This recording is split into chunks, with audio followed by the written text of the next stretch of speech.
ఈ రాష్ట్రం వచ్చిన తర్వాత ఇంటి పెద్ద మనిషి ఎట్లయితే తన కుటుంబం బాగుండాలనుకుంటాడో అట్లా ఒక్కొక్కటి ఏరి కోరి బాగు చేసుకున్నాడు.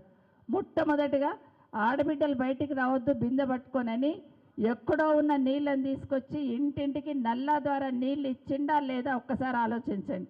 ఆ నల్లా దగ్గర నల్లా ఇప్పితే ఎవరు గుర్తుకొస్తారు? కేసీఆర్ గుర్తుకొస్తాడు. అంతకుముందు 7 గంటల కరెంట్ ఉంటుండే రైతులకి, పొద్దున 3 గంటలు, రాత్రి 4 గంటలు. వ్యవసాయం చేసుకోవాలంటే రాత్రి పోతుండ్రి. అట్లాంటిది 24 గంటల కరెంటు చేసిందంటే ఎవరు గొప్పతనం?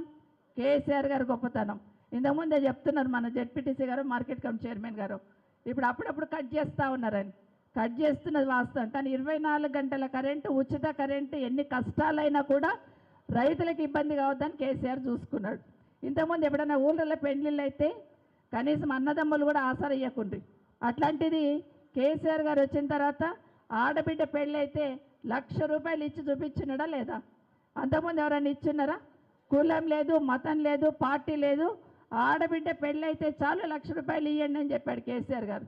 రేవంత్ రెడ్డి వచ్చి ఏం చెప్పిండు? వచ్చింది అమర్ తులం బంగారం ఎవరికైనా? కేసీఆర్ మేనమామ అయ్యండి. నా తల్లి పల్లె చెప్పావు. కేసీఆర్ గారు మేనమామ అయ్యండు కాబట్టి 1,00,000 రూపాయలు ఇచ్చిండు. కరెక్ట్గా చెప్పిందమ్మ. కానీ రేవంత్ రెడ్డి వచ్చి ఏం ఆశ చూపించిండు? కేసీఆర్ 1,00,000 ఇస్తున్నాడు, నేను తులం బంగారం ఇస్తాడు. తులం బంగారం లేదు, 1,00,000 కూడా చక్కగా ఇస్తలేడు. రేవంత్ రెడ్డి ఏం చేస్తుండమ్మా? మోసం చేస్తున్నాడు. కరెక్ట్గా చెప్తున్నావు. మోసం చేస్తున్నాడు ఆయన అని చెప్తున్నాడు. మోసం చేసి అధికారంలోకి వచ్చిండు, మళ్ళీ మోసం చేయబోతారు. రేవంత్ రెడ్డి గారు మనకు దొరకరు కాబట్టి రేవంత్ రెడ్డి గారు కండువ వేసుకున్న నాయకులు ఉంటారు కదా, వాళ్ళని గల్లబట్టాడు కండి మీరు అందరు కూడా. ఎందుకంటే ఊర్లలో వాళ్ళే దొరుకుతారు కదా. తులం బంగారం ఇచ్చి ఓటు అడగమని చెప్పండి.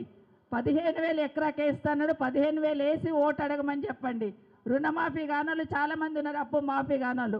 అప్పు మాఫీ చేసి ఓటు అడగమని చెప్పండి. మన అమ్మలకు అందరకు, కోడళ్ళకు, అత్తకేమో 2,000 పెన్షన్ వస్తుంది, కోడలికి 2,500 ఇస్తా, అత్తకు 4,000 చేస్తా, మాముంటే మామకు కూడా ఇస్తా అన్నాడు. అవునా? అత్తకు ఒకదానికే ఇస్తున్నాడు కేసీఆర్. ఇప్పుడు 2,000 ఇస్తున్నాడు. నేను వస్తున్నంటే 4,000 చేస్తా, అత్తకి ఇస్తా, మామకి ఇస్తా, కోడలికేమో 2,500 ఇస్తా అన్నాడు. అత్తకు మామకు 4,000 8,000, కోడలికి 2,500, 10,000 ఇస్తే కానీ నీకు ఓటు వేయమని చెప్పండి కాంగ్రెస్ వాళ్ళకి. ఇవి కదా మనం అడగాల్సింది. పెద్దవన్నీ పైన కొట్లాడదాం, ముందు ఇవి అడుగుదాం. ఇంకో మాట చెప్పిండు, ఆడబిడ్డలు చదువుకున్న పిల్లలు ఉంటే స్కూటీలు ఇస్తా అన్నాడు. కాబట్టి ఇవన్నీ అడుగుదాం, ఇవన్నీ వసూలు చేద్దాం. ఖచ్చితంగా అవన్నీ ఇస్తేనే మన ఊళ్ళో కాలు పెట్టుండి కాంగ్రెస్ పార్టీలు జెండా పట్టుండి అని మీరు గట్టిగా అడిగితే మళ్ళీ కనీసం ముఖం చూపించిన వాళ్ళు కూడా దొరకరాడ.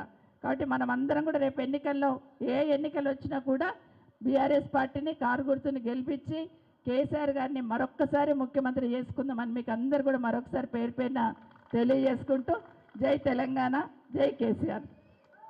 ఇప్పుడు మన ప్రవీణ్